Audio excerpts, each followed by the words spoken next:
So my name is Kemi Oyewole. I'm the graduate fellow in the Otero Public Service and Civic Engagement theme dorm. And I am so excited to bring you this wonderful keynote today, Queer Imagination in Public Education. As you may or may not know, we're on the ancestral lands of the Muwekma Ohlone tribe. And we want to acknowledge that. We want to think about ways that we can support Indigenous communities today. And I wanted to give some of those to you all. One is the ongoing campaign for federal recognition of the Muwekma Ohlone. So if you're not aware of that effort, there's a student group on campus working towards that. And obviously there's an Indigenous group to do that as well. Here at Stanford, the NAC, the Native American Cultural Center, has put together a beautiful Indigenous Excellence at Stanford virtual exhibit. Raise your hand if you've seen it. I just saw it recently. It's beautiful and goes through so much history. Those of you who are in the public service class with us, we will look at it later this quarter in the leadership cohort. But I encourage everyone to learn more about the advocacy and the leadership that's gone on here on campus with Indigenous communities. And then later in May, we have the Stanford Powwow. Who's been to the powwow before? Woo! It's amazing and a great way to support Indigenous businesses, learn more about Indigenous culture. And in the week before the event, they'll be seeking volunteers to help support that campaign. So I hope that we all take time to think about ways to better educate ourselves, stand in solidarity with Indigenous communities, especially the Muwekma Ohlone, and do this work together. And then also in connection with today's event, think about how we can support Two-Spirit folks who are in schools and elsewhere. So after that acknowledgement and action points, I wanted to give thanks to our sponsors who made this possible. First, I want to thank our amazing Neighborhood Tea. Let's give a round of applause for Neighborhood Tea. Much maligned neighborhood system, and yet they came through for us today. So we are thankful. And by the way, we have a neighborhood trip to Six Flags organized by Solomon coming soon. So Neighborhood Tea folks. And if you're not in the neighborhood, I heard there's a switch around system, so come on. Also the Clayman Insititute for Gender Research, super grateful to them. Graduate School of Education, thank you so much. Why don't you stand up and thank our representative there in the back. Thank you so much for your support, especially that reception, those lovely burritos, right? Thanks, GSE. The dorm, we held an event earlier today and had a lovely dessert spread. That was fabulous. Queer Student Resource Center, we were there earlier, so supportive. The Vice Provost for Graduate Education, of course, wanted us to be more educated, got us those lovely books that many of you got signed, so thanks to them. And then the Women's Community Center, always a support and co-sponsored that event earlier with QSR. So grateful to all of these amazing partners. I also wanted to let you know a little bit more about the Public Service House. Since the deadline to pre-assign was extended for those of you who are undergraduates, you actually could come live in the dorm with me and all of my friends. So if you're interested in events like these and learning more about public service and civic engagement in residential community, obviously we have this event. We have another one on Monday with the CEO of Blue Shield of California. And next Wednesday, it's a great continuation to this event. We're going to learn more about tenets of trans studies and how they can inform our research. And then we'll have a day of service on housing justice in the East Bay. So we'll carpool over to Oakland and do some work in community there. So if you want to join us for any of these, we're always welcome. And it's a great way to learn, maybe if you'd like to pre-assign and live with us. Truman Scholarship. I have a lot of announcements. I know normally people do these at the end, but we're just going to keep it rolling. The Truman Scholarship is how I met Jacob 10 years ago. And Jeff, our classmate back there, who's an MBA and MPP student.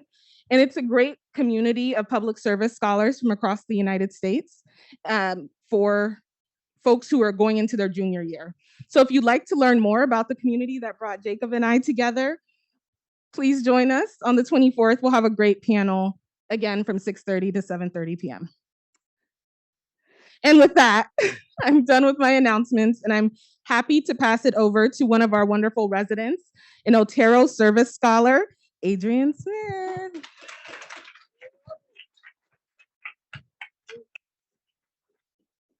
Right, my name is Adrian Smith. I'm a freshman here in Otero, and it is my honor and privilege today to introduce Jacob Tobia as our keynote speaker on queer imagination in public education, which specifically surrounds how we can best support LGBTQ plus folks in schools in this time of queer crisis. Jacob is no stranger to boldly speaking on these topics, having written the national best-selling memoir Sissy, a coming of gender story, which a lot of you have received today, as well as actively embracing the full complexity of their gender in their acting, writing, and producing career. Their writing and advocacy have since been featured on MSNBC, MTV, The Washington Post, The New York Times, and countless other media outlets. They even recently starred as the non-binary character Double Trouble on Netflix's She-Ra and the Princesses of Power, and this only scratches the surface of the extremely extensive work that they've done. Jacob's fiery personality, dedication, and unapologeticness of their advocacy inspires me so much as someone that has spoken at numerous events relating to LGBTQ plus equity in schools myself. And so I ask all of you to help welcome them onto our stage. Thank you so much, Adrian.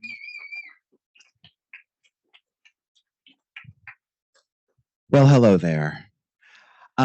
First off, I just gotta say it's sort of a dual thing for me to be back on a campus like Stanford, because it's not the exact same, but I went to Duke for undergrad, and I'm gonna perch here like a cool professor. You know what I mean? Like, you know, the ones who are like, I'm not. I float around. It's wonderful because it's like I feel really at home amongst a bunch of other like overachievers to the point that it's a problem. And I just gotta say, like, most people just pull the bio directly from the website. And then like Adrian did a full rewrite, like added some details, added some context, made it feel more spoken, you know? So it's really wonderful to be in company where I'm like, y'all have the same complexes that I do. You're all trying too hard to prove something. And it's really nice to be back in good company in that regard. And if you feel called out, what can I say? It's also a little weird because it's like, okay, I'm back in like a bougie college, and anti-capitalism and being here, it's just kind of like, whew, what money built this? And so that's a feeling. And then also there's the feeling of being like kind of a non-binary elder at this point, which is weird, but queer generations, we were talking about this earlier, like queer generations run fast these days, right? Like they are quick. And I'm like 4 generations above some of you already. But I know that I'm doing okay because, you know, I was like walking around campus earlier and like doing that thing that I do when I'm like back in a, you know, you're back in a college environment. So your brain instantly goes back into college age. And then my brain like undoes the like decade of personal growth and like learning to feel totally confident in myself. And then I'm just like, oh God, what are all these like college boys thinking about me? Oh God, are they looking at me because they think I look good? Or are they looking at me because they think weird? I don't know what's happening. You know, like you get back into that headspace pretty easily. And so I was like wondering, and it's especially overwhelming at Stanford because all you motherfuckers are on bikes all the time. And so it's a very quick drive-by. And I'm just like, was that a hateful glare or a nice one? I don't know. But this wonderful, amazing, like, I don't know, little like dude with some curly hair, like biked by and was just like, it's a fire fit. And I was like, I'm honorary Gen Z now. It's official. Like she did it. You know what I mean? She accomplished her dreams and her goals are all realized, and I feel seen because my true gender identity is like Gen Z, they, them. But just vis-a-vis, like, you know, y'all do anti-capitalism on TikTok better, and I like that. So anyway, Stanford's been great so far. And I also am really happy to be here specifically with the Clayman Center for Gender Research. Is that right? Because they were the first place ever that I found out had assigned my book for a class. And I would like, I think it was like summer reading, but like in like 2020 or 2021, like something. And I got that email and like, I picked up the phone immediately. I called my mom. I was like, Mom, they're reading. I sent an email to my like editor. I was like, they're reading my book at Stanford for class, Mom. I think I did something right. So it's really cool to be like here in the flesh. I sort of, when I found out that y'all were doing that, I was like, I hope I get to go there and talk to people someday. So with that, we're gonna do a style of keynote that is not gonna rely on like presentations. As you can see, there's no video. The screen isn't doing anything. I like to structure my book talks in a little bit more of a free-flowing way, and there's a reason behind that methodology. And given this is we're in the Center for Educational Research at Stanford, I figure I can explain the pedagogy a little. Pedagogy. How do y'all say it? Pedagogy. I don't know, whatever. I'm going to explain my teaching method a little bit, which, to me, I'm like, okay, let's all take a moment and think about when we first began learning gender, right? Like, can you actually remember early enough to remember when you began learning gender is the question. And the answer for every single one of us pretty much is no, right? Like, we learn gender and how all of this shit works so early in our lives. We don't have any agency over being taught it. We don't have the ability to push back. We don't have any capacity to like be really critical of it, right? Like, it is just like, this is how it is. This is what you're learning. You are 3 or 2 or in utero, right? Like, and we are telling you how this goes. And so my philosophy is that in order to unlearn gender in some of the bad ways that we've learned it, we have to, in some capacity, return to, or at least get closer to approximating the age and the headspace in which we first learned it. Which brings me to my main methodology of lecturing, which is story time. So I want y'all, I'm gonna read, but I don't want y'all to think of it as like, oh, like a literary reading, okay? That's not what we're doing. I want you to think of it as like, because in another life, I would be a kindergarten librarian, and I need everybody to know that. I have the clip-on earrings. I have the 90s, like, print dresses, the ones that, like, I have the whole setup. But the reason I want to do that is because I want to invite you to like re-engage with that creative childlike part of your mind that is willing to like relearn the world in an instant. Because that's the thing that's amazing about kids and gender. People have this misconception when they talk about teaching kids about gender. Everyone's like, well, these transes and these non-binaries, I saw a non-binary and they're going to tell the children about the genders and make them confused and whatnot. And it's frustrating to me because, in fact, the part that's confusing is the gender binary. Like, teaching that to children, trying to explain to them the mythology behind manhood and womanhood, that's what makes kids confused. When you're like, pink is a girl color, every child, the first time they learn that's like, what? And they're like, princesses is what you like. And they're like, I mean, maybe, but huh? Like the rules, there's like 70 million rules, like wrist this way, good, wrist that way, bad. And kids are like, what the hell? Like, they can't curse yet because they don't know those words, but like, it's actually really confusing to learn gender. It certainly was for me. I was beyond disoriented. I was like, what is happening? And why is half of me being erased right now? This is stupid. I hate it. It's terrible. And it's deeply confusing. Because it's a labyrinth. Gender is a labyrinth of traps when you're young, right? And if you ask like any young kid, they are still figuring it out. Like, what is a boy supposed to do to not like, how do I have to be a boy to not get punched on the playground, right? Like, how do I have to be a girl to not get made fun of, like, by the lockers, right? Like, it's those kinds of calculations over and over and over again on repeat until it's so deep in our nervous system, we tell ourselves that it's inherent to who we are. Right. And like, yeah, trauma will tell you that something that you've been taught and that has been abused into you is inherent to who you are. But that doesn't mean we listen to it. And that doesn't mean that psychologically that's actually true. So I hope that today we'll be able to unlearn a little bit of gender, come at it with a little bit more of a childlike mind, because the other thing that's great about kids is like when you teach kids about gender and you teach them like a more inclusive schema, they like hardly care. It's so fun. Like my friend Sunny, one of my best friends back in Durham, her brother has a daughter named Charlotte and she's amazing. And I'm kind of like, I'm auntie. And I remember there was a moment where like Charlotte was just like asking about bras, like what's a bra? And we were just like, oh, well, some people have boobies and some people wear a bra sometimes to like hold up their boobies. And then she was like, okay. And then we were just like, yeah, some people have boobies. That's it. Boom, done, moved on, right? Like, and then some people like have them and like them, and some people want them, and boobies are something that you decide how you feel about. And she was like, cool. And we were just like, good. And she was like, anyway, can I go play like with my cowboy hat and my little horse or whatever?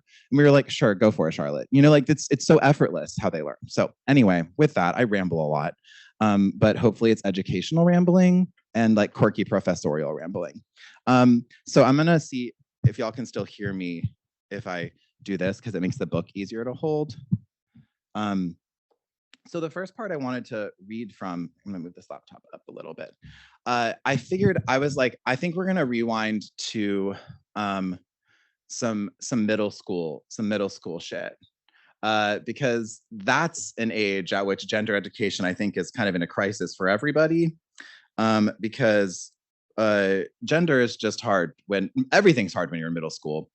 And this is a part of the book that I don't actually read from that often when I do my engagements, but it just felt right to read about like where I was and sort of how I was thinking as puberty began and as I was trying to navigate what was happening to my body and make sense of it. And I want to share this, and there's a bigger point about public education, but first we're just going to read the story. Does that sound good? Okay. This is from the top of chapter 3, and it's entitled Inharmonious Hormones. To say that I was an early bloomer is the understatement of the century. That metaphor just doesn't carry enough weight. I wasn't an early blooming flower. I was a freak snowstorm in the middle of July. I was a 12-day rainstorm in Los Angeles, which just happened, so I was like, weird. I was so exceptional, so out of the ordinary, so singular in my ability to grow body hair that I need a metaphor with more drama to describe myself. It's almost as if my parents had set me up. First, my father is Arab American. My body's natural state is tan, fuzzy, and covered in olive oil. Second, because I had an August birthday, my parents started me in school a year later than normal. Then they knew I would either be one of the youngest in my class or one of the oldest, and they thought it was safer for me to be almost a full year older than many of my peers. I ask my mother about that decision to this day, convinced it had something to do with her knowing that I was super queer and wanting to be sure that if I was going to be so obviously homosexual, I could at least be older than the other kids as protection. She says that had nothing to do with it. When I ask her about it, she matter-of-factly says, "You were either going to be the oldest or the youngest, and we thought it'd be better for you to be the oldest."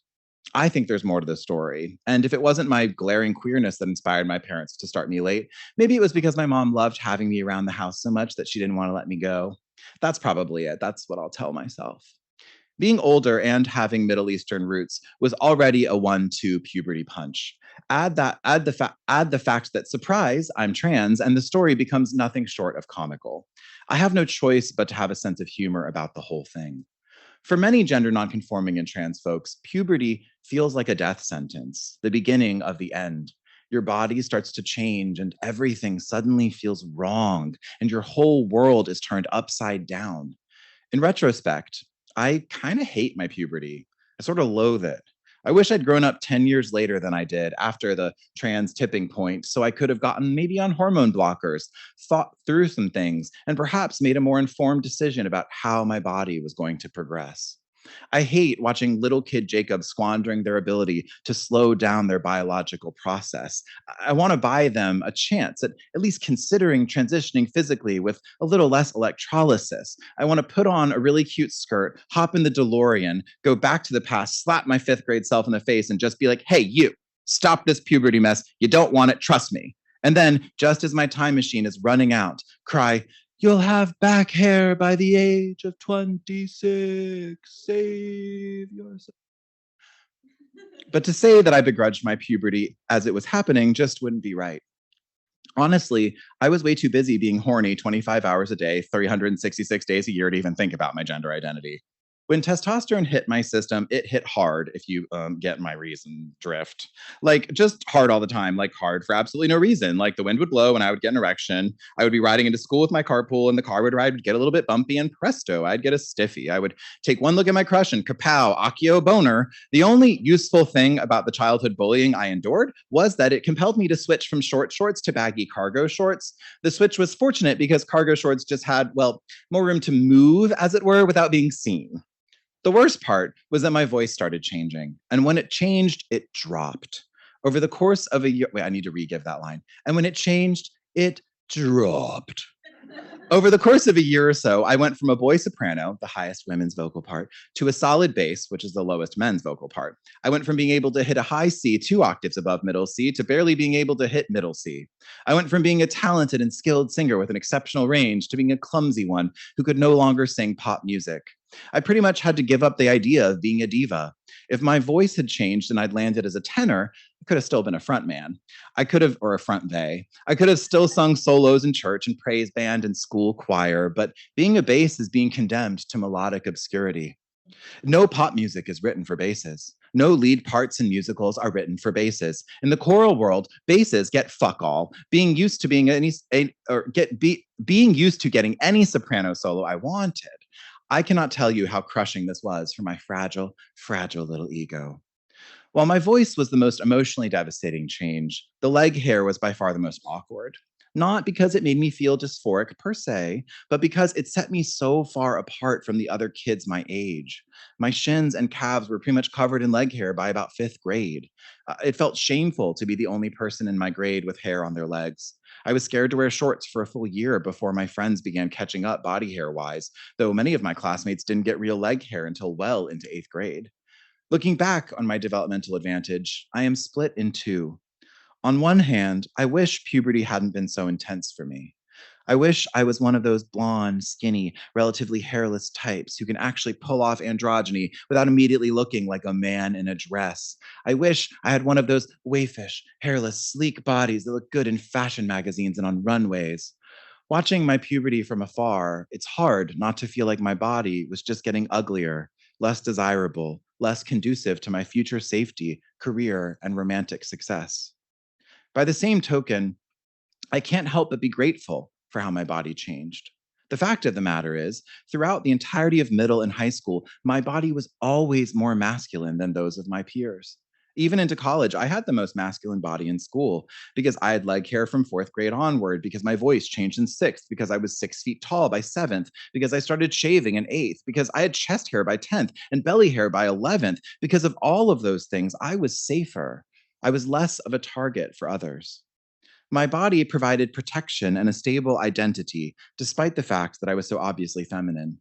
Many feminine of center boys and teens are bullied consistently throughout their entire adolescence, but for me, the bullying stopped as soon as I had body hair. Yes, it set me apart and made me feel a little bit like a yeti, but my physical body kept me safe where my gender identity was so uncertain. I'm sure my classmates looked at me with some frequency and thought, Jacob is really feminine, huh?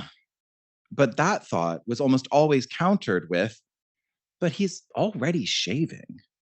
The irony of this protection is not lost on me, because the thing that kept me safe as a teenager is exactly what puts me at the greatest risk today. Being gender nonconforming and existing in public is tricky for everyone. But it is especially tricky for male-bodied people whose bodies are very, well, male. For people who have more androgynous body types, less body hair or less facial hair, you can sometimes wear a dress without eliciting too much unwanted attention. But for those of us who have full-on facial hair, semi-permanent 5 o'clock shadow, fully furry legs, and a hairy chest to boot, there's never really any blending in. Even when I wear a dress and heels, no one looks at me and mistakes me for a female-bodied person. And that often makes walking in public an unsettling experience. People stare at me so much, I don't notice it anymore. People yell faggot or tranny or what is that or what the fuck at me so often I don't even really hear them. A chorus of bigotry so constant and perpetual that it becomes background music. So, while the masculinity of my body would come back around to bite me in the ass, for the time being, I was safe. Safe and extremely confused. I didn't know what was happening to my body. I didn't understand all the changes, and I didn't have the internet quite yet, so I couldn't just Google it or watch how to be trans and get through puberty and look totally cute in a YouTube tutorial like kids do today. Instead, I got my information the old-fashioned way. My parents gave me a book.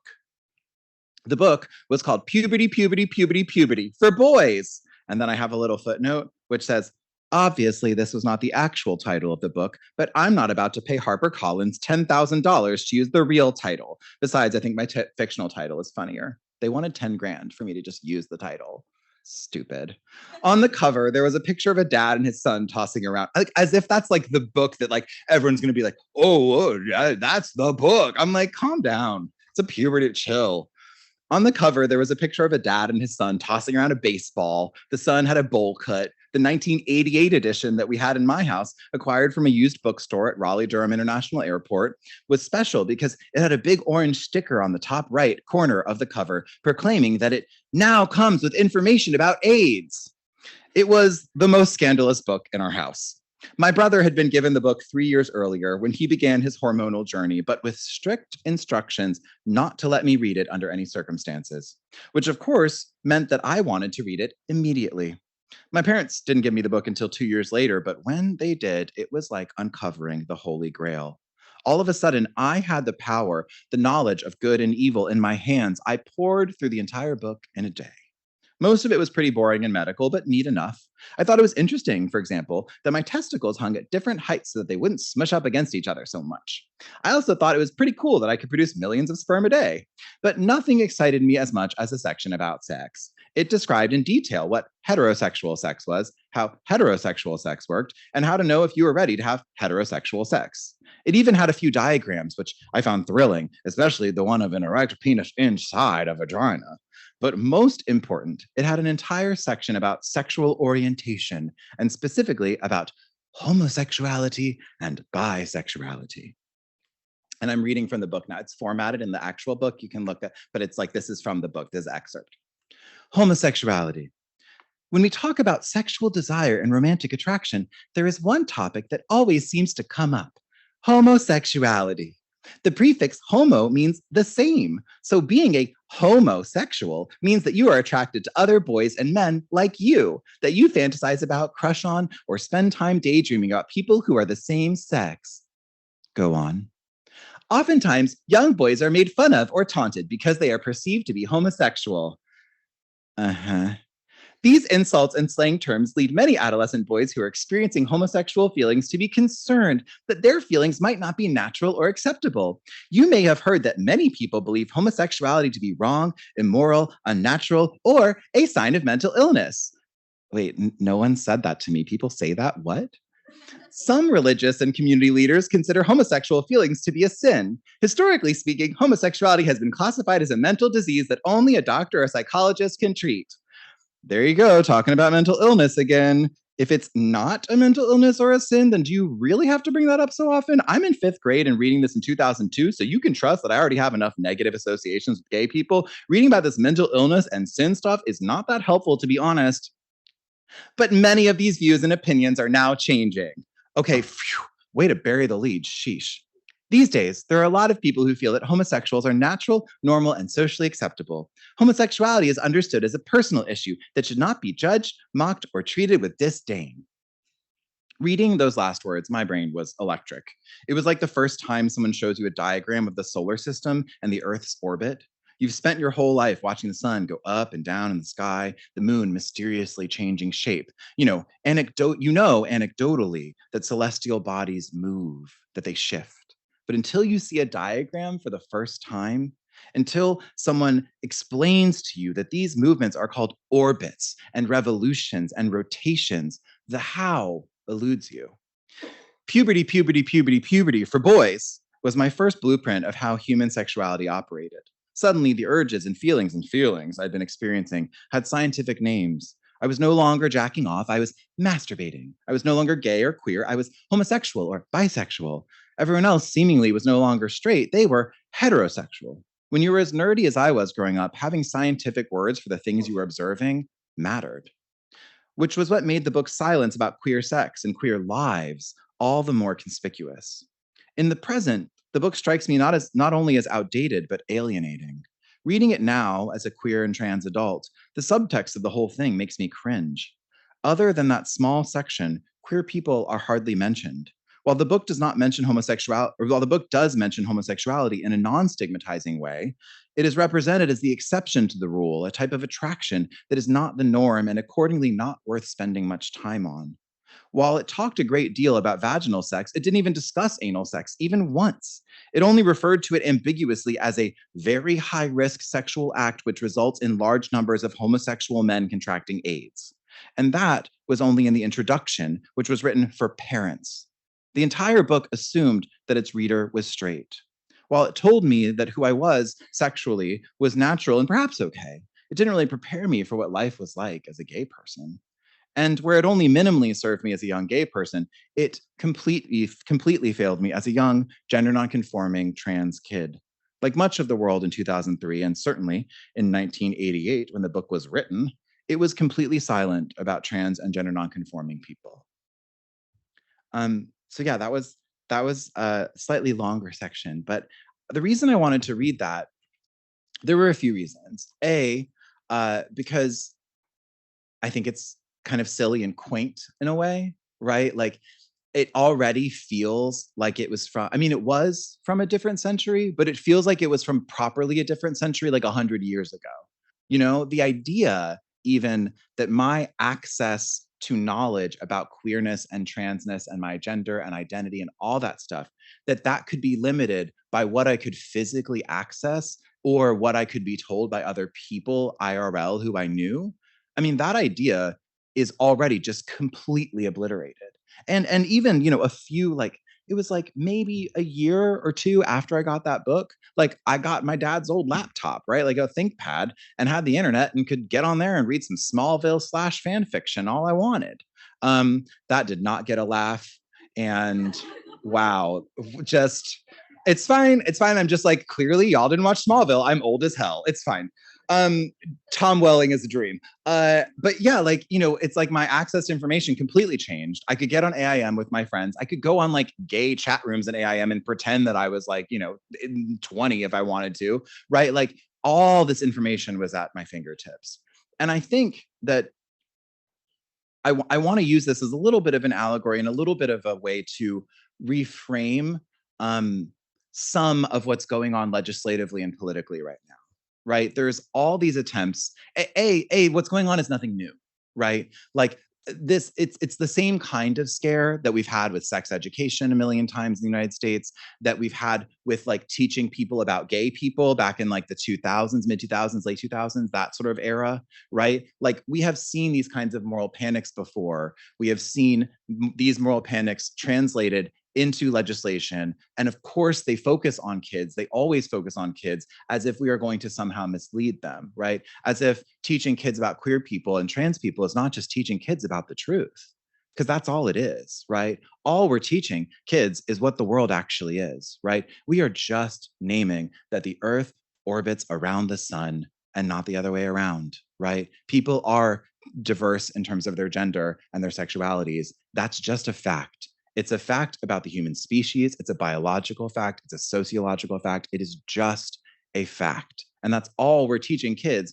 when we teach them about like gender and sexual diversity, which of course we teach at an age appropriate level, right? Like we are not going to be like, we're not sending kindergartners to go get surgeries or anything, right? Like we're just saying, hey, it's okay to feel that you're a little more masculine. It's okay to feel a little more feminine. If you understand yourself as a boy, be a boy for a while. If you understand yourself as a girl, be a girl for a while. It's fine, right? We're just like playing, experimenting, and everyone will be nice to you because we're going to ensure that they are. Um, and and so I think about all this legislation that's happening right now, specifically targeting teachers not being able to talk about queer and trans stuff in the classroom. And I know that it's serious, right? I know that we should take it seriously. But honestly, to me, it feels more radical to just laugh at the motherfuckers. It feels more radical to just be like, oh, you cute little random legislator in Florida who wanted to get on Fox News because you're trying to make a bid for governor in 5 years with your stupid little plan for your stupid little life. You think you're going to be able to stop kids from learning the truth about gender and sexuality. You think you're going to be able to get in the way of trans kids getting affirmational, kind messages about who they are. The audacity of you, motherfucker, thinking that you can stop this thing that is already so far out of the box, so far out of the bag. Like you are trying to herd a cat back into a bag, dude. And I don't know if you ever watched those videos of people trying to save cats out of trees, but it's very hard. And I just, to me, it's not that we don't, obviously, if they enforce these laws, we take them dead serious, right? And we step the fuck up and we organize and we move. And if teachers are getting arrested for teaching people about trans shit, I will go to prison with you. Easy. Like, we will go together. I will fly to Florida or Oklahoma or Arkansas or, like, North Carolina, where I'm from, right? That would be more convenient, just vis-a-vis, like, I visit my mom, go to jail and protest same time. So if anyone wants to do that, definitely let me know. But yeah, like, but I think until they begin enforcing them, I kind of wonder if it's not more radical to just ignore these people and sort of be like, you're not going to get in the way of our queer and trans joy. How dare you try? Your attempt is laughable, and we will not take you seriously, nor will we comply, nor will we even listen to you, frankly. Because I think the moment that we let them put fear in our hearts about doing the right thing vis-a-vis our students and the right thing vis-a-vis trans and queer kids, the moment that we let them get in our heads and make it feel like, oh, it's somehow wrong, or we're going to get in trouble for telling a trans kid that they are worthy, that they are perfect, that they deserve respect and kindness, that who they are makes sense, that who they are is sacred, right? The moment that we let those voices stop us from wholeheartedly loving the living shit out of all the trans and queer kids we have under our care as teachers, as people who are just like, fun, silly gunkles and aunties to whatever, right? Like, the moment that we let that legislation get in the way, I feel like we kind of already let them win a little bit, And I felt a real seismic shift in the last few months, particularly among the trans and non-binary community. Like, we feel scared. Like, everyone I know feels really scared. And it's not just like people who spend too much time on Twitter, although it kind of started there. It's not just like young folks who aren't very secure in their lives. Like, it's everyone I know. It's like powerful trans writers in Hollywood who have like economic security, own a home, whatever, who feel like this feels like end times and such a huge step backward, and there's no way forward from this. And I'm just like, I understand being afraid. I do. I get it. But I think it's really important that we push back on that fear and challenge that fear and not let these people undo the wins that we have won. And I think it's really radical and beautiful to go ahead and tell ourselves that our victory has already been won. It's inevitable, and it's just a matter of time until the motherfuckers die. It really is. I mean, not all of them. God, there are some. I mean, like the old ladies in my church, they love the hell out of my trans ass. Like, I show up to Christmas Eve service just like looking like this, and they're just like, "Oh, I love that new necklace," and I'm like, "Thanks, I got it from my friend Deanna's mom, who got it from Chico's in the '90s." And we like gab, and it's great. But yeah, I think that's one thing I wanted to kind of share today is like, I don't want us to let them have what they want. I don't want them to be able to make us afraid.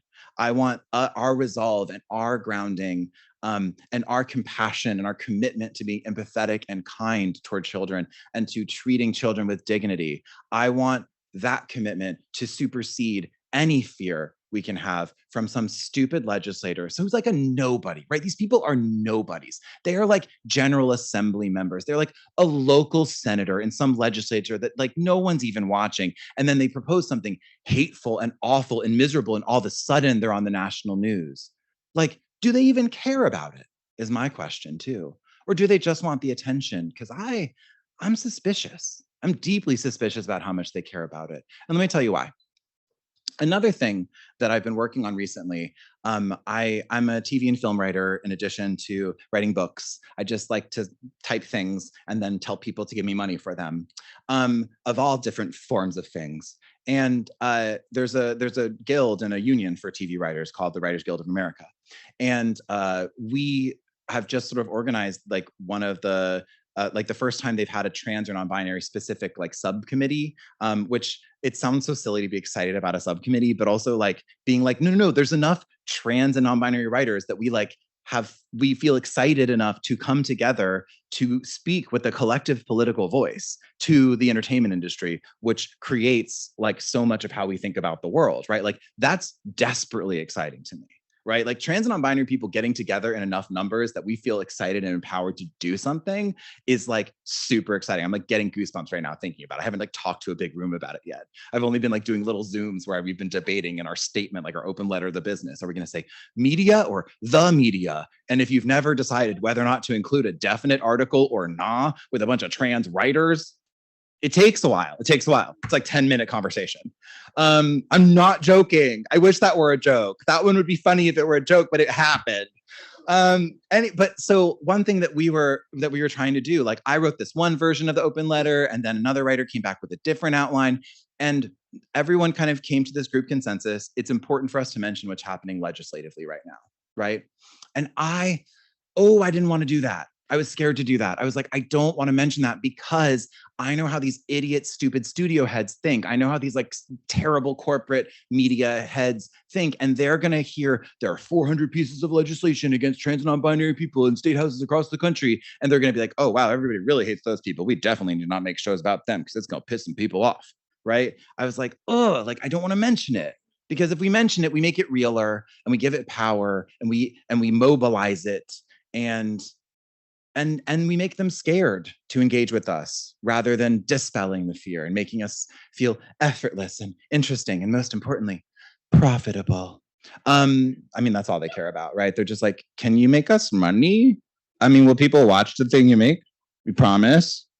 You get subscribers, subscription retention. Oh, then they're like all ears. And so we sat down to think about it a little bit more. And here is the story that we've decided to tell.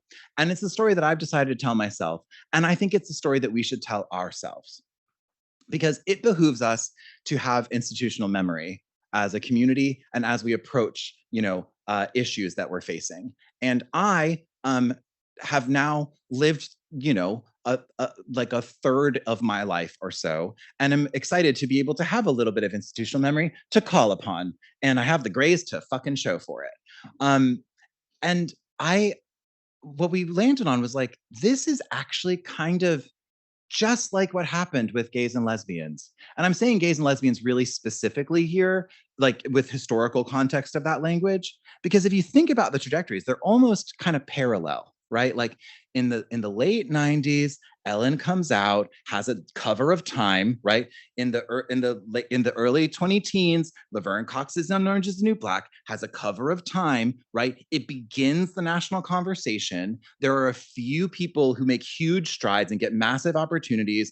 There's like a bloom and visibility that like is kind of overlauded in terms of the percentage of culture that it takes up, but is massively historic in terms of existing in the first place, right?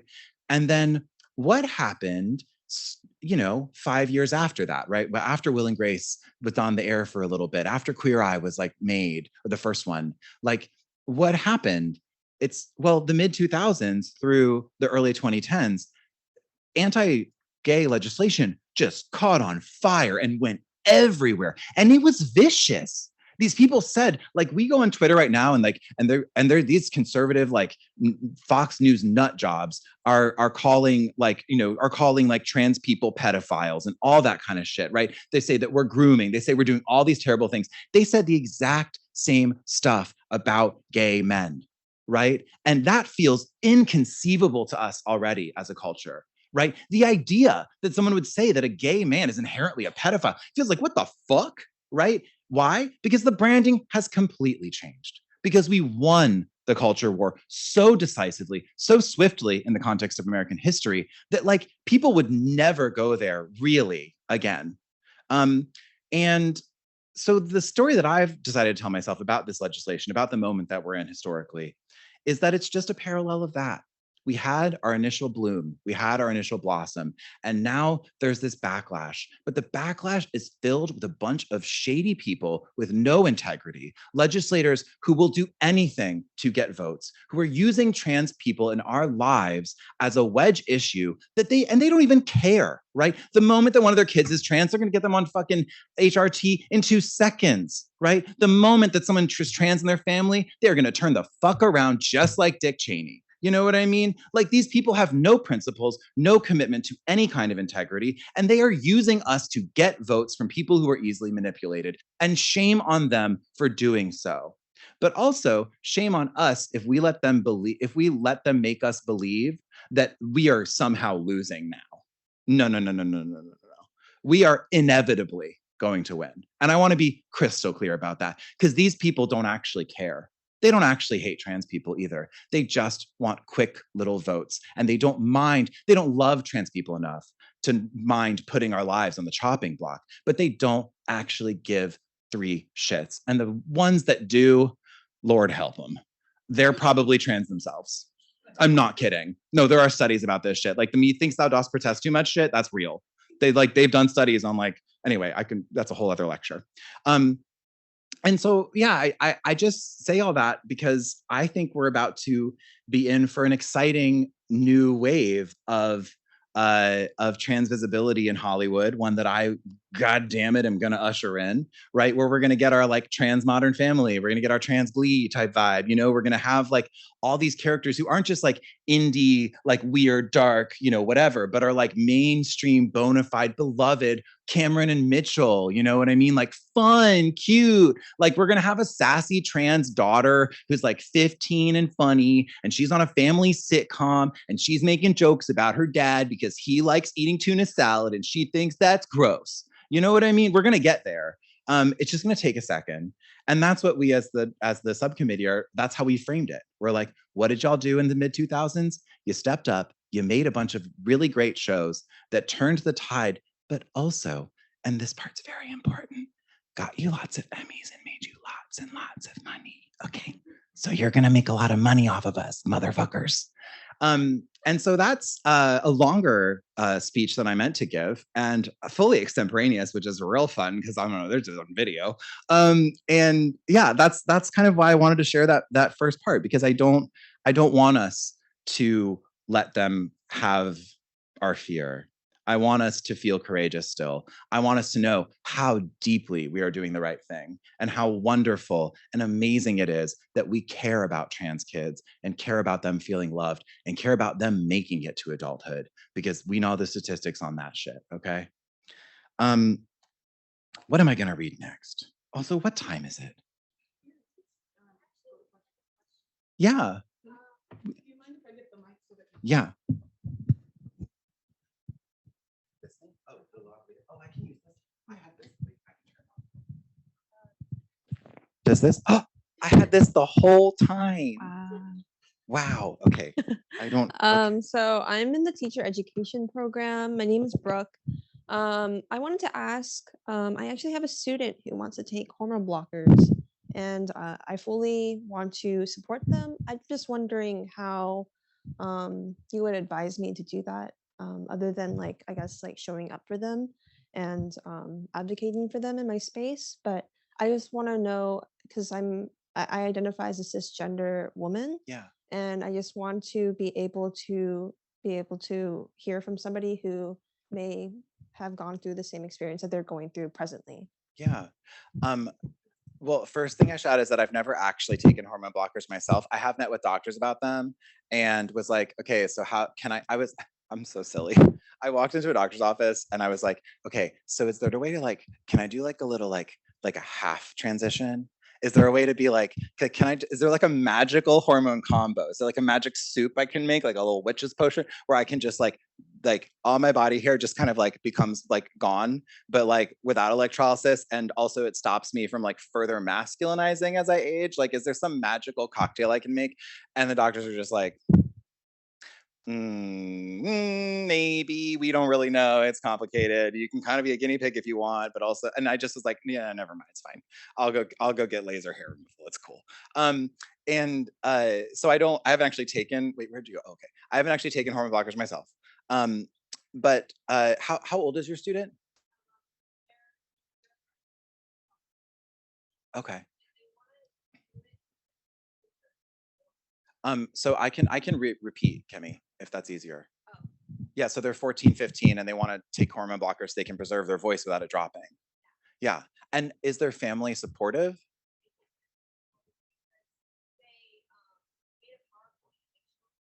Yeah.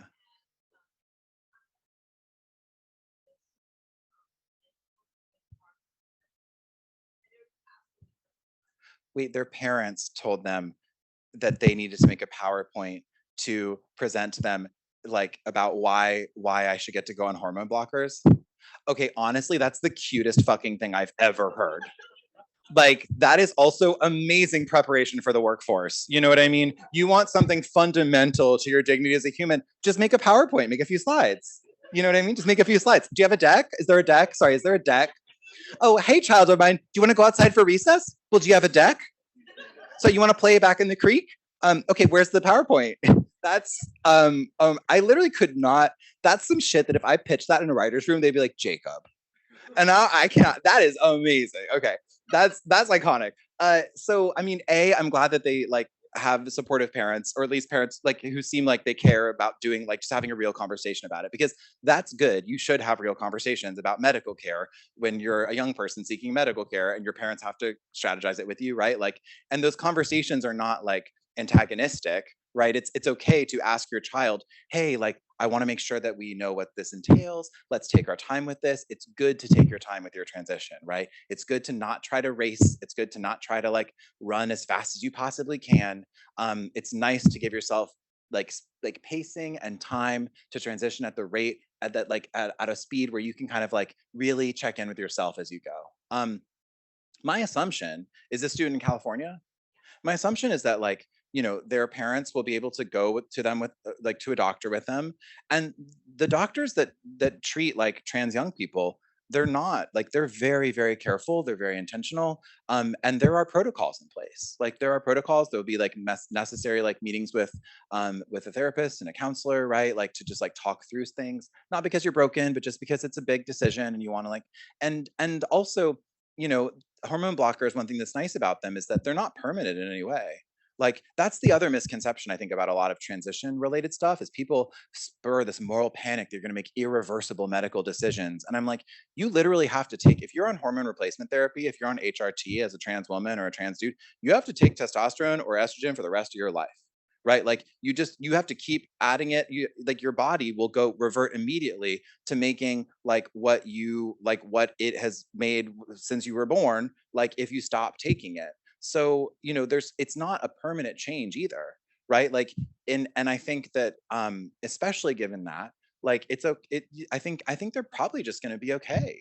And all you have to do is just be like, I totally hear you, and what do you need? Yeah, I think that's the easiest question to ask. And it's sometimes we get kind of caught up in like trying to figure out how to say the right thing and how to be like really, really trans affirming. And sometimes all we need to do is just ask, hey, what do you need? What can I do for you? What do you need? You know? And like, I think that your student will know the answer to that, because they'll be like, oh, it's about my name, or oh, it's about these pronouns, or oh, there's this one kid in class who's giving me a hard time, or they'll be able to tell you, you know? And as long as you ask that with just the glittering empathy that's in your eyes right now, if you're just given like that, if you're giving the same energy to your student that you're giving to me right now, like, they're going to feel safe and held and like and supported by you, and you're going to do so right by them. And then, you know, if their parents end up being like really difficult or problematic, then like legally, you know, you can't, there's rules about that and stuff. But that's, you know, that's a separate conversation for where, you know, the unfortunate reality is that like, you know, you do not have sovereignty over your body, medically speaking, until you're of age. And sometimes that's good, and sometimes parents use that to abuse their children in all kinds of different ways.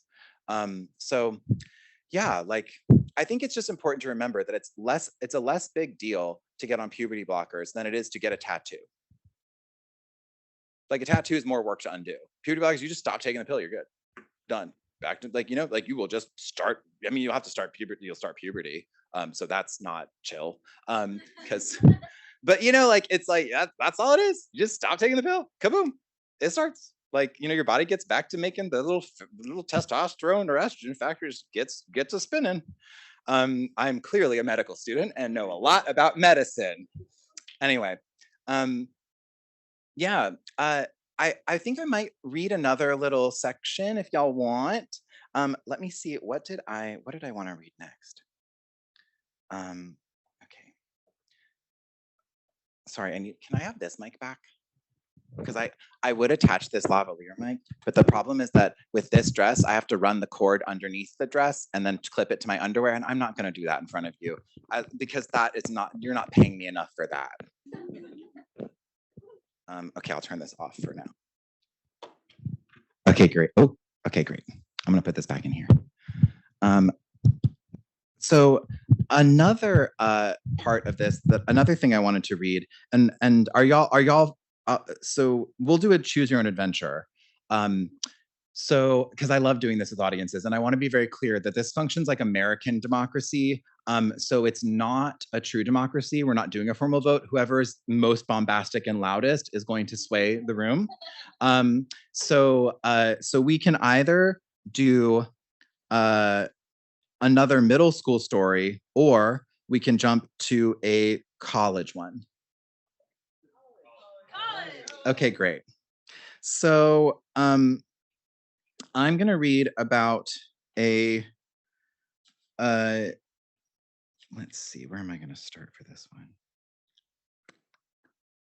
Okay, I'm gonna read about a slice from my freshman year at sunny Duke University in lovely Durham, North Carolina. Well, Durham is actually amazing, so I shouldn't say that in line with the sarcastic list. So this, just for context, this is, I don't even need to give context because the paragraph starts with context. So we're just gonna fucking go. When I returned to campus that January, everything had changed.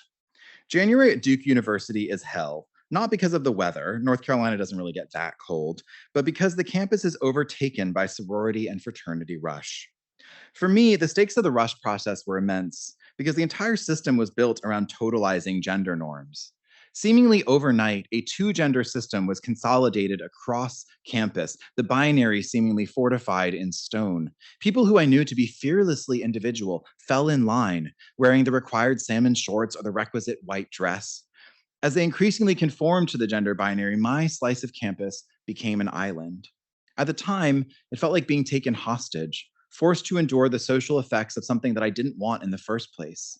Even students who didn't rush were party to the madness of it. It touched everything, crawling through the consciousness of the entire first year class. We were being sorted. We were being evaluated. If you didn't rush, you were simply admitting that you thought of yourself as a nobody.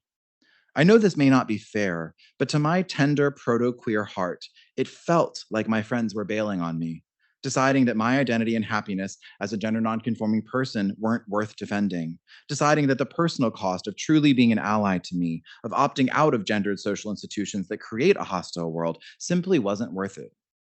Watching all this go down, watching my friends join a system that would tell a girl she doesn't deserve social standing because of her thighs are too big, watching my friends trade in any possibility of gender freedom in exchange for social power and shitty beer, damaged my sense of trust in the world and in other people.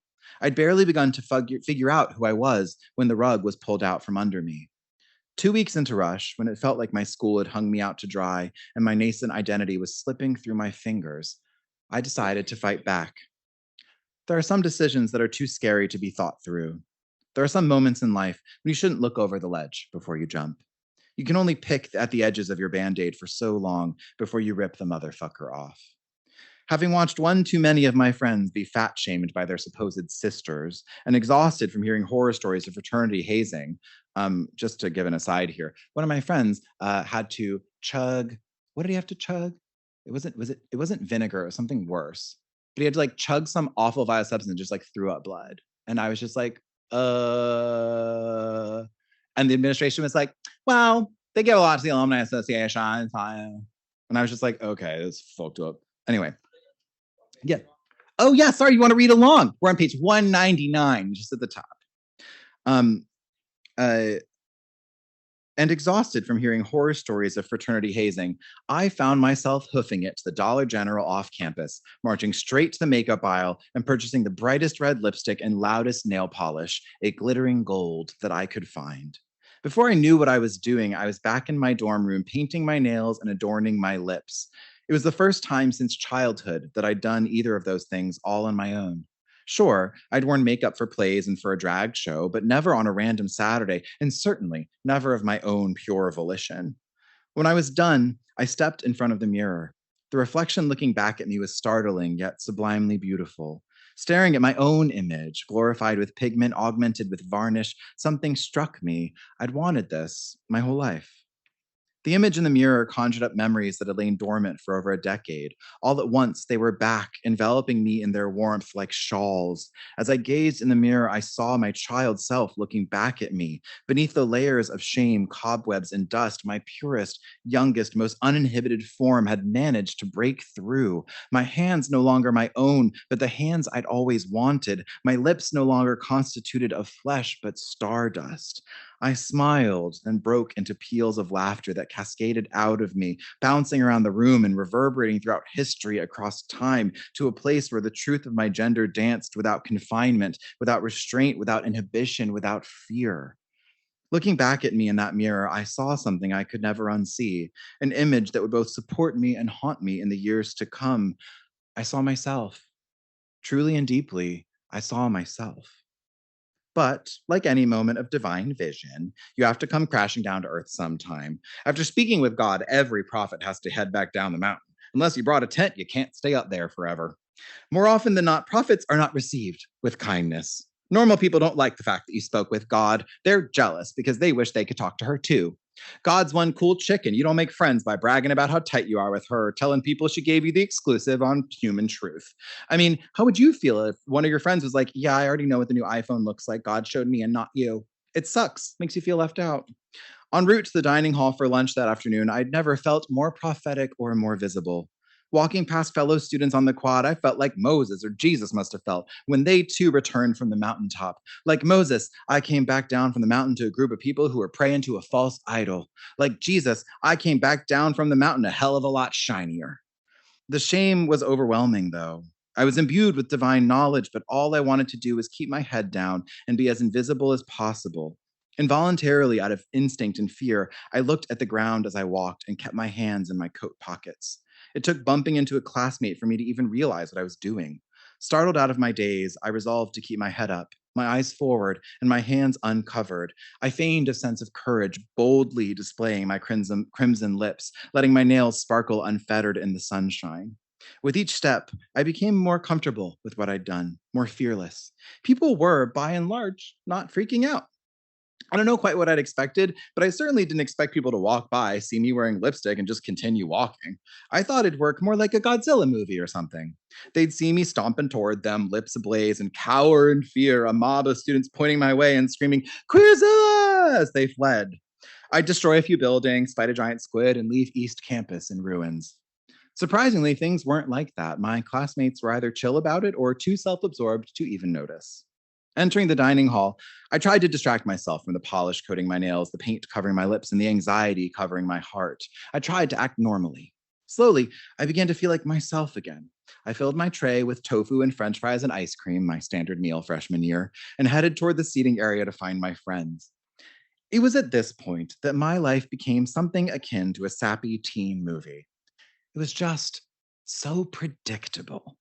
En route, I approached a table filled with 12 giant members of the Duke football team, which in 2010 was not doing very well, just saying. As I was about to pass, one of the players, someone with easily 100 pounds on me, slid out into the middle of the aisle, blocking my way. Legs spread wide, slouched real low in his chair, presumptively to show me just how much of a man he was or how big his dick was or something. He stared past my tray and dead into my eyes. "You got something on your lips," he spit menacingly, looking to his teammates for approval. And by this point, because I'd gotten distracted by french fries and sort of already forgotten that I was wearing lipstick, my first thought wasn't, "I am being bullied. This is a hate crime." My first thought was, "Jacob, how did you already manage to get food on your face? You haven't even started eating yet."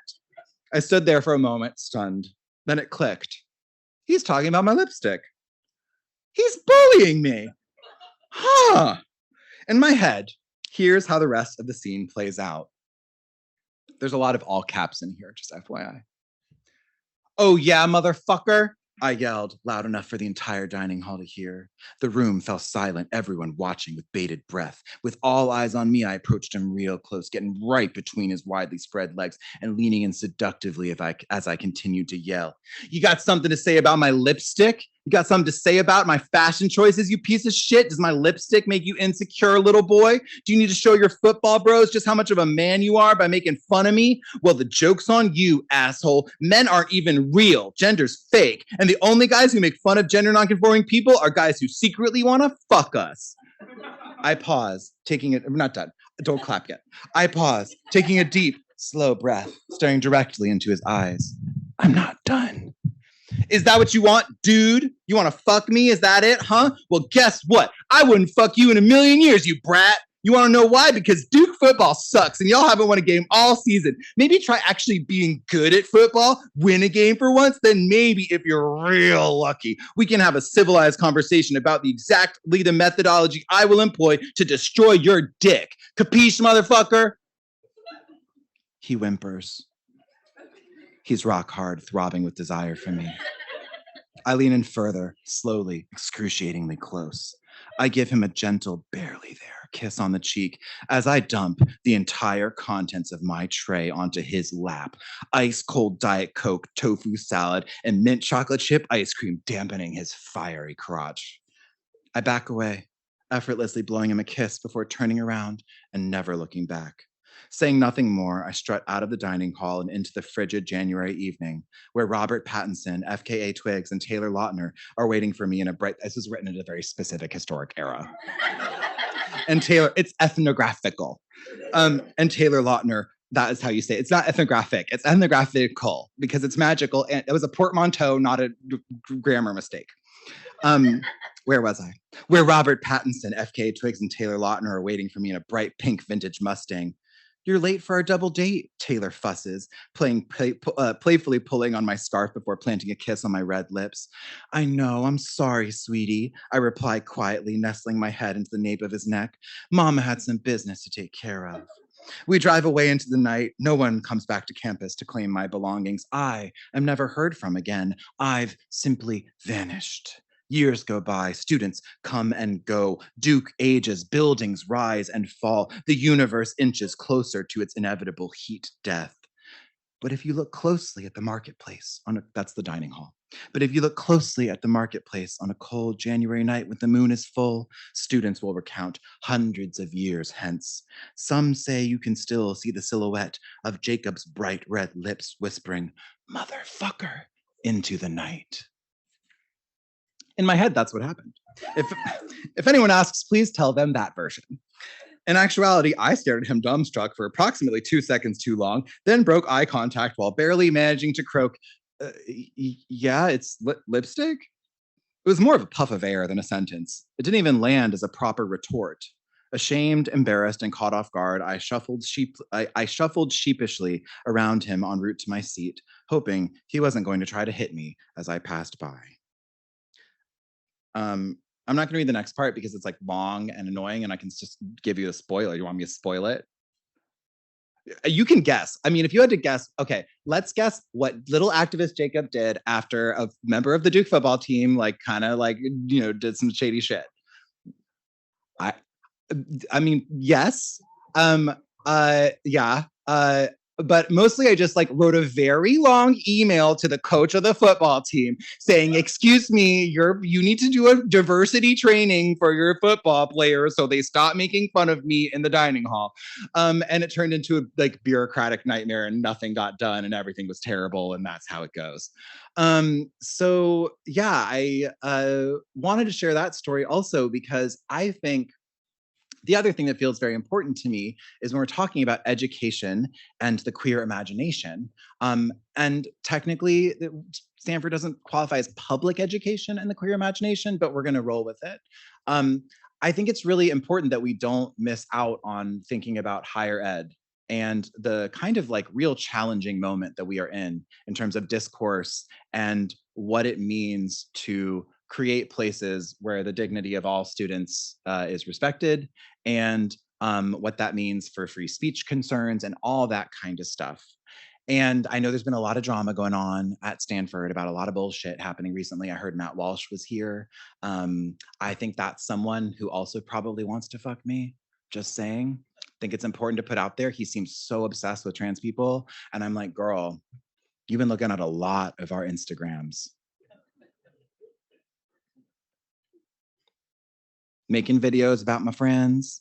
Sounds like a crush to me. Anyway, but the other reason I wanted to bring all that up is because I actually feel like it's pretty vital, specifically at a place like Stanford, to mention the fact that like where we are, the current political moment in terms of all this legislation and stuff, did not come about by accident, right? It didn't come from nowhere. It has a lineage, it has a history, and it's not very hard to connect the dots from what's currently happening legislatively in terms of anti-trans and anti-queer legislation across the country directly kind of back to here.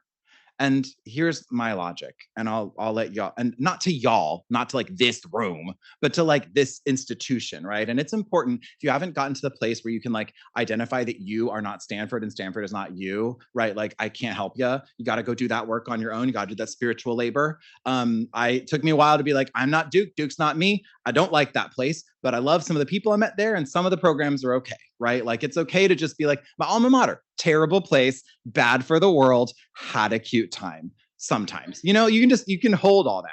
But I think it's important to name that like this legislative environment and this political environment, and honestly, a large part of the rise of fascism in the United States is due directly to big tech using predatory algorithms to prey on people, get them clicking, and turning people fascist is so good for business for them, right? And where does big tech come from? In terms of colleges and universities, y'all are number one. And it's not something you should wear proudly.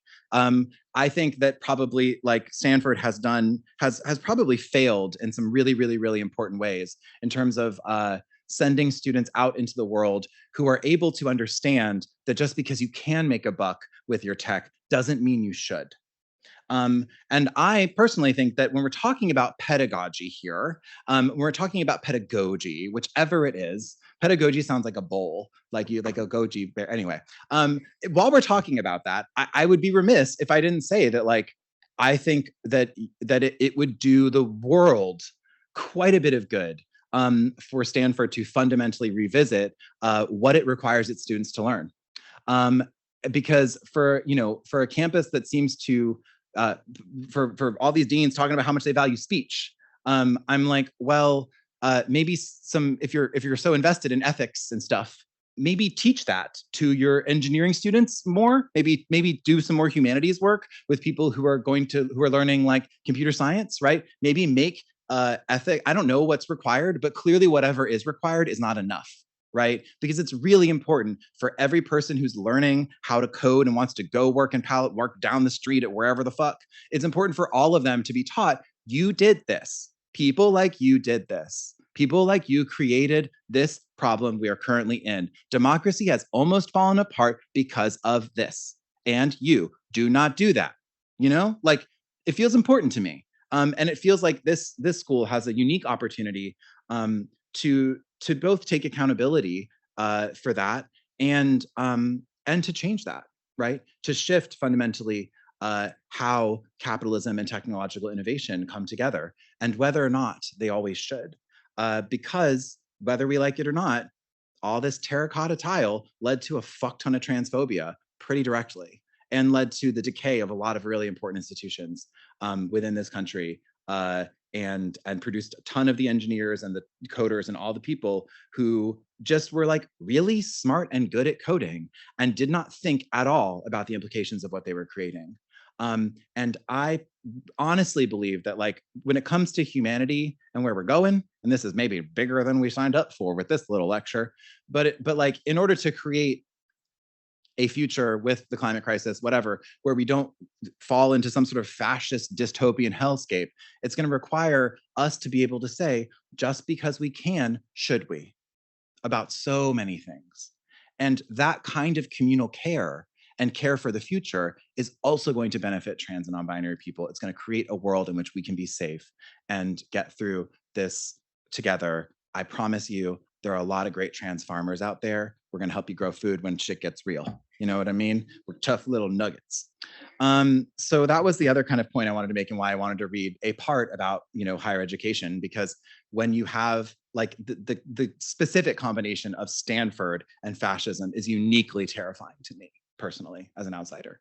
And I think it should be, I think that I just want y'all to know that the fights you're fighting on this campus are deeply valued by those of us who do not have a direct ability to influence here. And I want you to know it's a good fight and it's a worthwhile fight. And if you get a little jaded or feel a little burnt out, rest, find ways to rest. That's important. Maybe find a meditation practice or something, but also like find ways to rest so that you can keep going because it's worth it. It really is worth it. This place is different. It is not the same stakes as other universities. And I think we should hold that. For all the little trans babies out there and all the little queer kids who literally just like want to wear a tutu and spin around and feel happy. And for all the like spunky little child lesbians who are just like want to play with their Tonka trucks and are currently being bullied by someone adult who watches like who consumes terrible vitriol from these awful, you know, algorithms that are like preying on, you know, how easily they eat misinformation. You know, I want that connective tissue to be there. And with that, should I open to Q&A now? I probably should have a while ago.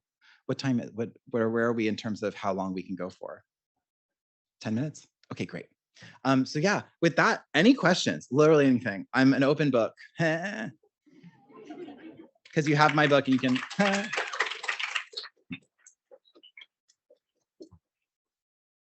Yeah, hi. Oh yeah, we'll take the mic, this mic's traveling.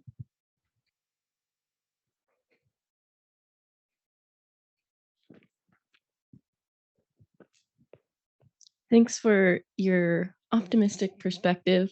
And I especially like your bringing up the role of media and all of this. But I'm wondering, sort of to your earlier point about how we shouldn't give like the politicians and legislators too much of our fear and attention. What about like the movement around the country and like school boards and local like parents trying to control what teachers can do and the environment around that? Like, how do you approach that, and what do you think we can do to make it to make it more of an even playing field, I guess, for the other parents and other people in the community to fight for the other students? Yeah, I mean, I'm a big fan of, because one of the things that happens with you know, with the news cycle and with social media, one of the ways in which it's predatory is that it presents us with these massive problems that we can't solve.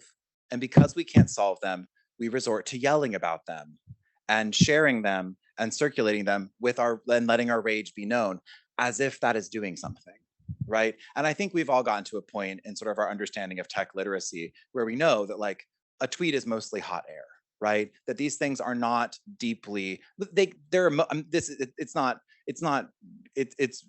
many more shades of gray than that, obviously, but that like, you know, just yelling online isn't really like, it's an echo chamber. It's going mostly to people who already believe it.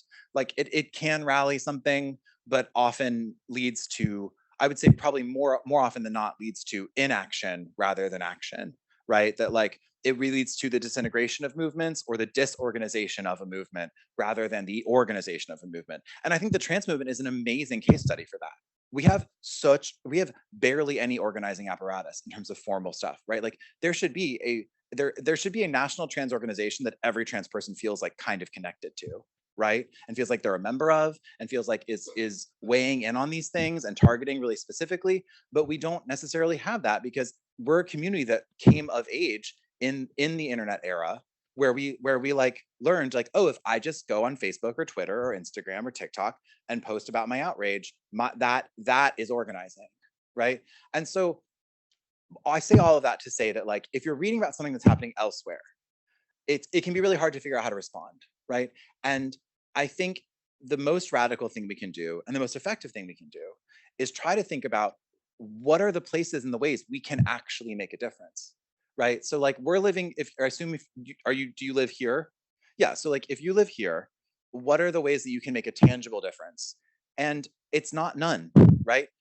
Most of us have relatives who live somewhere else of some capacity or friends who live somewhere else, and thinking about like, okay, rather than being like, there's some bad thing happening in Nebraska, I'm gonna fly to Nebraska. I'm like, that's probably not sustainable.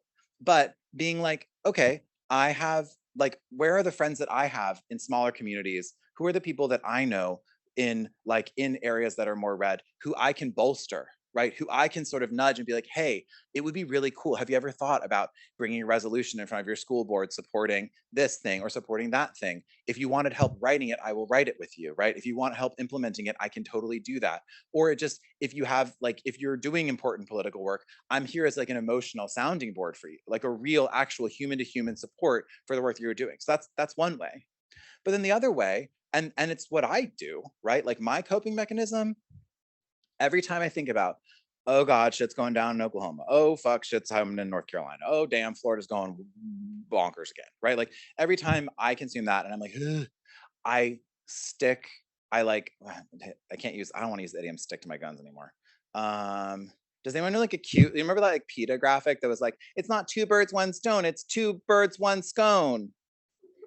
Do you know, like, what's the stick to your guns? I don't know. Stick to your britches. I don't know. Whatever. Anyway, like I remind myself, I'm like, Jacob, you have already thought about this. You have your change model executed. You are in Hollywood. You are at the source and the heart of American culture and propaganda. You are going to make better shit. You are fucking shit up day in and day out there. You got some extra angst, channel into sending emails to WGA board members, right? Channel it into writing another really good pitch for a show. Like, you have picked your strategy, you stick to it, right? And at an institution like Stanford, there are so many wonderful places to channel your frustration into global impact, right? And it's okay. That is actually still solving the problem, right? Like, there are so many layers at which these problems come from and so many ways at which they need to be solved. So it's important for us to also be like, we are not solely accountable for every individual bad thing that's happening. And feeling like that is not sustainable. It doesn't help us in movement building. And it makes you feel like terrible. So and the most important thing for any movement is to help people continue to feel good. And feeling good can look like a lot of different things. It can look like feeling like your anger is valid and amazing and shared, and feeling good and being angry together. Like, that is a way of feeling good. But feeling like, oh God, I can't do anything. There's nothing I can do. I have no power. I can't solve this. The moment you feel that way, like that as a movement, that means that we're like not gaining something.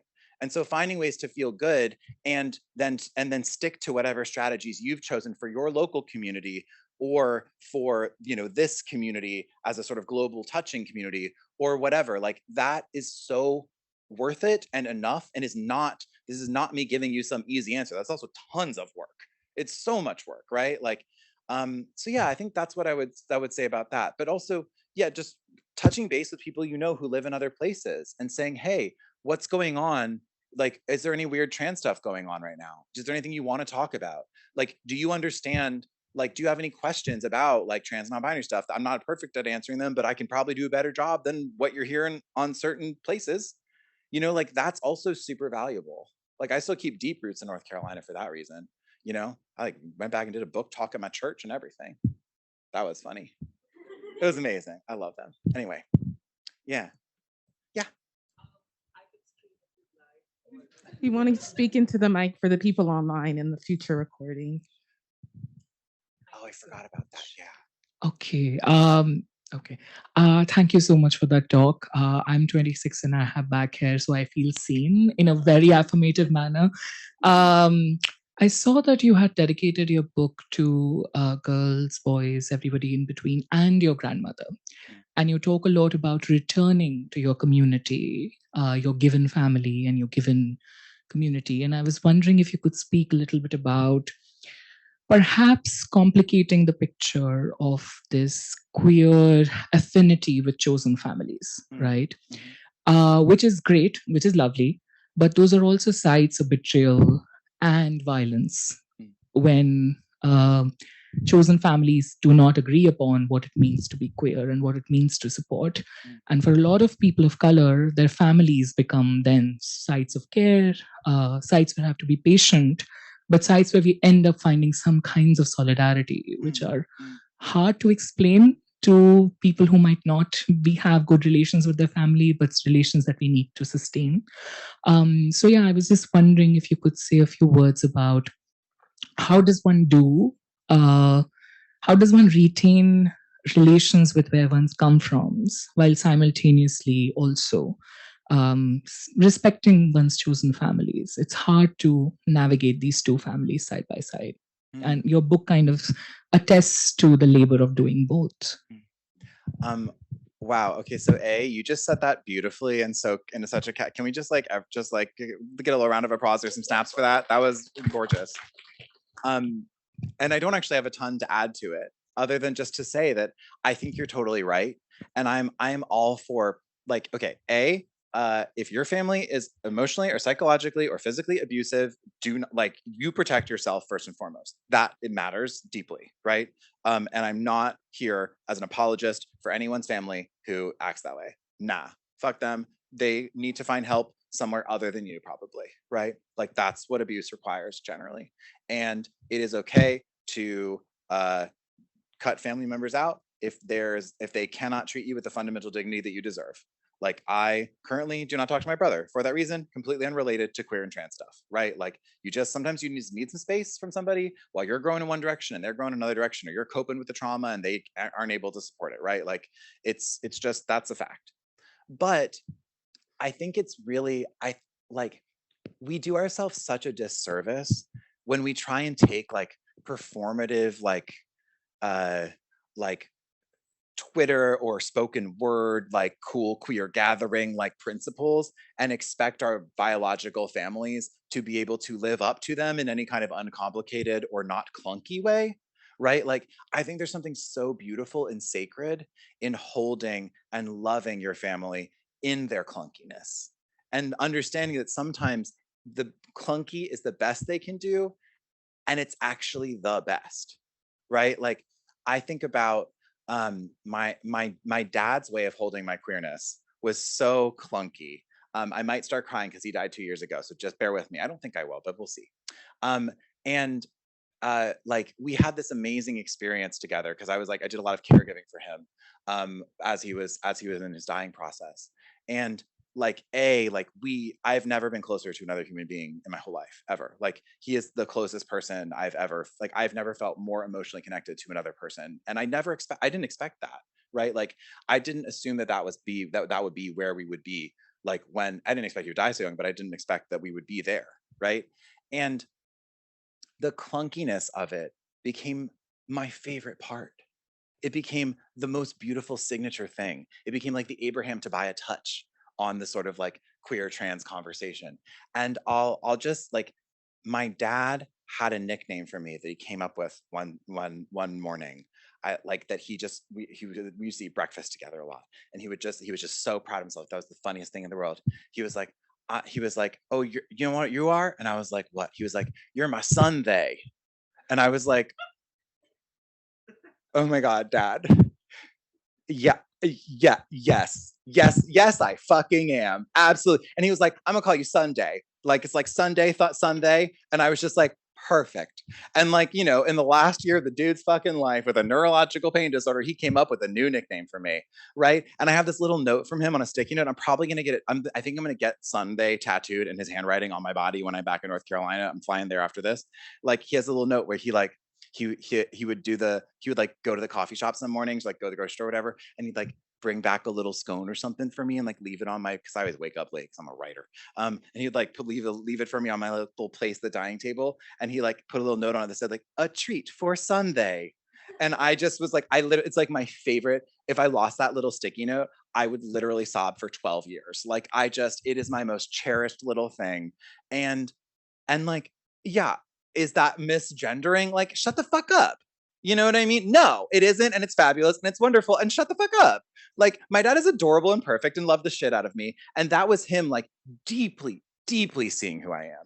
And it was with the clunkiest, funniest language that maybe doesn't pass the trial, but it's shut the fuck up.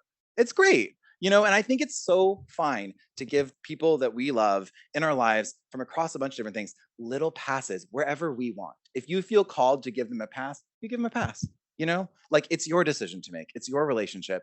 You can accept whatever clunkiness feels good for you to accept, and don't let any random self-righteous person with a, you know, fucking cool granola mom in Seattle tell you that your parents aren't good enough just because their mom read 17 books on non-binary people, including a memoir written by this lady, and there's a pink little cover and some pearls and whatever, right? Like, you know, we got to meet our parents where they are, and it can be a radical act of love on both sides for us to meet somewhere in the middle. And yeah, but that just isn't said enough. And so thank you for bringing that into the space. I really appreciate it. Yeah. All righty, I think. And with that, we have come to the close of a wonderful conversation that went a lot of different directions and in the best, richest way. And I'd love to give Jacob a round of applause.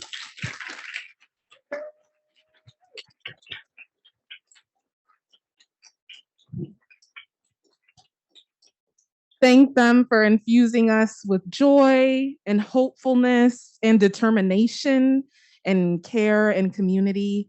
And if you'd like to stay connected to their work, follow them on the medias. They're quite easy to find. Hope you enjoy the text. Also, can we get a round of applause for Kemi for planning this?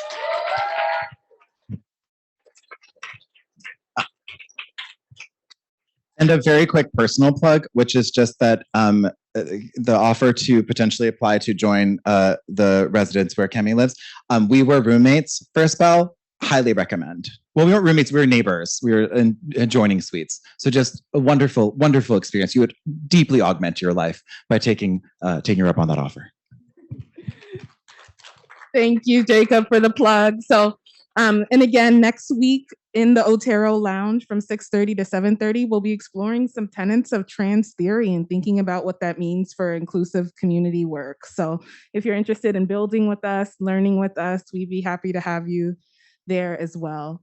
And with that, I'll say good night.